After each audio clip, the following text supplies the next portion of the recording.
All right. Hello, everybody. Thanks for joining us. We have a pretty big crowd today. Really excited to have everyone here talk about Deepfake's AI reality check. We're going to do a quick round of introductions and then we're just going to get straight into it. So, hello, I'm Kasha. I'm a product marketing manager here at Beyond Identity, and I'm here with Harry. Harry, want to introduce yourself? Sure. Hi, my name's Harry. I've been an engineer here at Beyond Identity for about 4 years now. RealityCheck is one of the products I've been able to work on, and I'm really excited to demo it for y'all. Awesome. Well, I'm sure everyone here is not just here to look at our lovely faces. AI and deepfakes are probably why you're here. You've heard it in the news. You want to know what the best defense technology is today, and you've come to the right place. So let's get into it. First up, we're actually going to get a little bit of the lay of the land on deepfake attacks that have happened already against businesses and against consumers. Really want to thank Ananzanio on Medium for painting this lovely picture that we're looking at today. And it highlights 5 different attacks from simple to sophisticated. And I want to talk about what we can take away from these deepfake attacks. And starting off with Know Before, that scam really taught us how these attacks can last multiple weeks, bypass multiple verification points, since these attackers went through an entire interview process. They got hired and then they deployed malware before they even got caught. And then the LastPass AI attack taught us that deepfakes don't only take in the form of video, they can be super compelling over voice and audio as well. Then the next one, the Spain AI investment fraud attack. This one is particularly chilling for me because not only did the criminals create deepfakes of local celebrities to scam over 200 victims out of $20 million dollars in cryptocurrency, but they also did it again. They targeted the same victims with new deepfake identities by falsely offering recovery assistance. So even if you fall for a deep fake once, it can happen again just because of how sophisticated the technology is. Then there's the Elon Musk crypto scam, where they use a deep fake of Elon Musk on YouTube streams to scam more money from crypto accounts. And then lastly, the one that a lot of businesses have heard of is the Arab deepfake fraud scam. And this one actually really places a number on how impactful deepfake attacks can be. And it's labeled as $25 million. Dollars. A group of criminals impersonated high-level executives, including the CFO, to scam an employee, a real employee at the Arab, to transfer over $25 million dollars to the scammers. And so this specific attack, as well as all the other ones, really made us wonder here at Beyond Identity, how can we solve this problem without putting the responsibility on end users? But before we get into that and what that actually looks like, let's take a look at what is actually offered in terms of solutions against deepfake today and why deepfake detection might not actually be the right answer. Yeah, thanks, Kasha. As you mentioned, right now, end user detection is not very good. The human is often the weakest link in your security stack, so we can't rely them to make the best judgment on what is or isn't a deepfake. The other solution on the market we see today is the detection. However, we don't think that's the answer.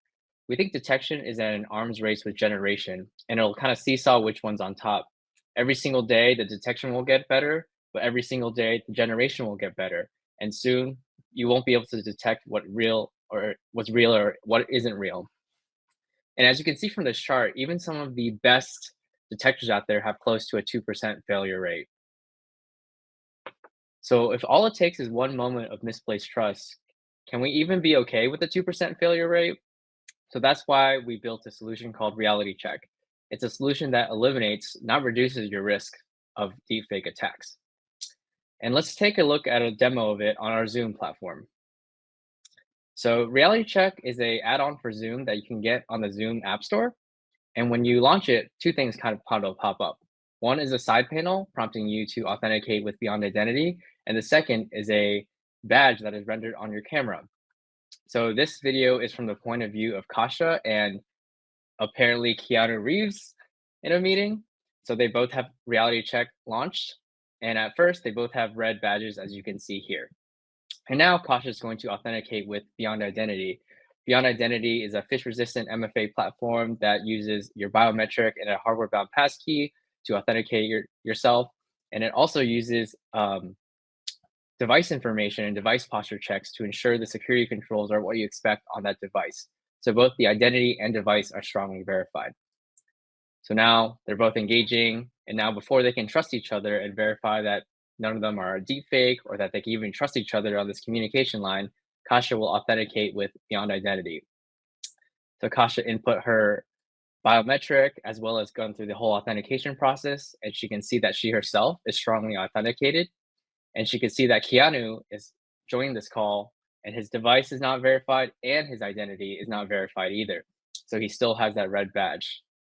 Kasha becomes suspicious, starts questioning Keanu, and Keanu eventually just bolts out of the meeting. And there you go. I wonder who Keanu Reeves was. Who's the Yeah. deepfake behind the face? Wonder who that was too. The hair looks slightly familiar. Yeah, I would say so. Yeah, so just go get back to how it works. Beyond Identity, we're a secure authentication platform using invisible device bound authentication. We use biometrics, something you are, a digital keyboard, something you have. So this is often a hardware bound passkey stored in the secure enclave of all your modern devices. And we have a whole very robust user and device risk policy engine that you can use to kind of gate authentication as well that Kasha will talk about. Yeah, a lot of folks already know, what biometrics mean or, a digital key pair or pass key means. But the user and device risks have a lot of question marks around it because like what can we actually, use within policies and wanted to show a little bit a clear picture of what we can check before users and devices actually join video conferencing calls with RealityCheck. So here I have two examples. The first one being, what that policy could look like on managed devices. So for instance, a Windows, a Mac, or maybe a Linux or a Chrome OS device.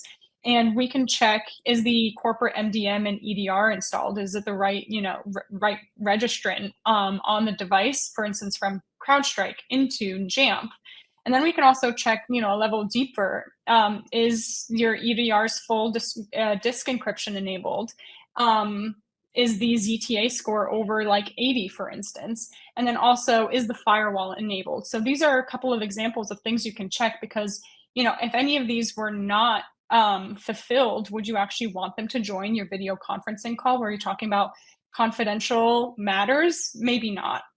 And then we also can have similar checks on unmanaged devices. So, for instance, an iPhone or an Android, or even like a contractor's device to ensure that it's not jailbroken or rooted, that it has the latest operating system on, and not something that's ages old that might, have some type of vulnerabilities on them. So these are some examples of things that we can check to really ensure not just the user is verified, but the device and its posture is as well. And now let's see a demo of RealityCheck on a different platform, Microsoft Teams. So with Microsoft Teams, it's also RealityCheck is also available on the Team Store. And the cool part about Teams is it is not just a video communication platform, but there's also chats, channels, DMs, and all that stuff. So as you can see, I've added RealityCheck here to the top of my direct message with Kasha, and I'll kind of go through the same authentication process that she just did. It's going to prompt me with my biometric, as well as doing all those checks that we mentioned with the policy, as well as the hardware bound passkey. And now that I'm authenticated, I can see myself authenticated, and I can see Kasha currently has an unverified identity and device. So any communication between us in this chat, I currently am not trusting. All right, let me go fix that. There we go. I see that she's also authenticated, and now this secure line of communication has been established. Awesome.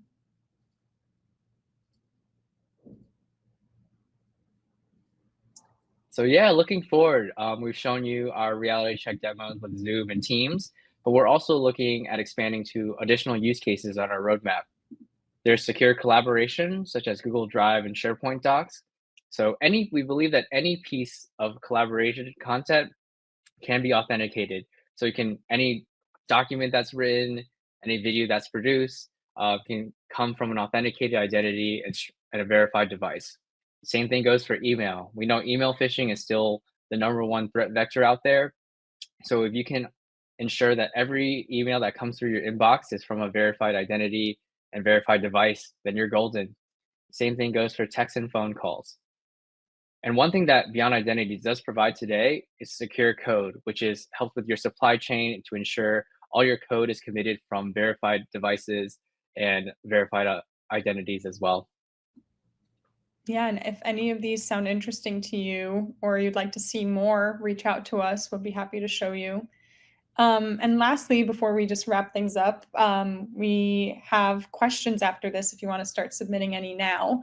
But, AI doesn't only impact or, make deep fakes easier. It also makes a whole other suite of other threat vectors easier, like identity-based attacks. AI can make them faster, cheaper, easier, and more scalable. And this is really a problem for organizations because AI can make the number one cause of breaches even more accessible for attackers. But on the good side, device-bound authentication also prevents AI-driven identity attacks that go after a bunch of other types of tools or applications that you might be using, not just video conferencing tools. So, for instance, your IDP that's meant to secure all of your applications, but AI makes it really easier to go after Okta, Azure, OneLogin, Ping, as well as the applications that you use for your code, CRM, or financial applications. So, if preventing AI-driven identity attacks is interesting to you, also reach out to us. That's something that we could show more of as well. Awesome. Well, we've gotten to the questions portion, and I saw a couple come in. So, Harry, I'm just going to shoot 2 or 3 over to you. That's all that we really have time for today. But anything that we don't go over, we're happy to send you an email afterwards. So, let me just go into the first one. How are the badges and the side panels not spoofable? Hey, yeah, good question. We actually get this quite a lot. So the badge actually on the Zoom video camera feed actually is spoofable. Right now, you can just take a screenshot of that and then put it in your virtual background because that is being sent receiver side, or sorry, sender side. So if it was, we could generate that badge receiver side, so AKA not on the adversary's client, that would not be spoofable. And that is something that we are working with our partners at Zoom and Microsoft about trying to get that badge to be not spoofable and therefore secure as well. The side panel, however, is secure. That's connected directly to our Beyond Identity cloud. So that's where all the proofs of authentication and device posture are checked. So we strongly encourage using the side panel to fully harness the power of RealityCheck there. Awesome. That's good to know. And what if my users lost their device and need to recover their account? How can I ensure that that's not a deepfake through the account recovery or even the onboarding process?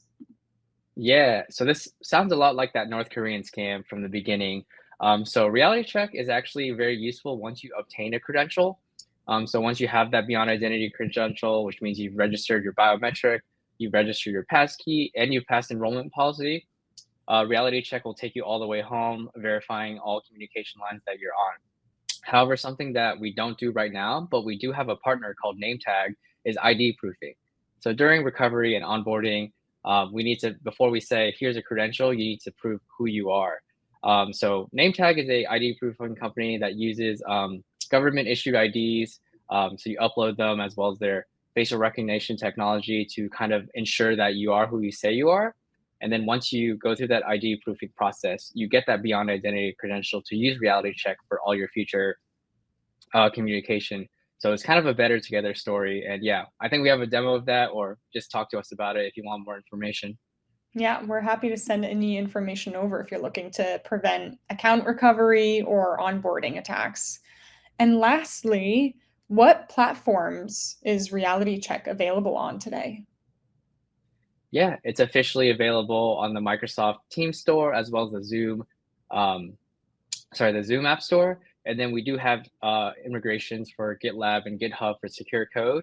We have proof of concepts for Outlook and some of the other Microsoft Suite platforms. But if there's anything that your company would like to specifically request or want to talk about, shoot us a message. We'd be happy to sit down together and have a chat. Absolutely. That's all the time that we have for in terms of questions today, but we will definitely follow up with any other questions via email. So you'll be hearing from us. But thank you so much, everybody. If anything was interesting from this call, from reality check to name tag to device-bound authentication, we are so happy to talk to you. Definitely reach out to us, get a one-on-one demo or conversation at beyondidentity.com/demo.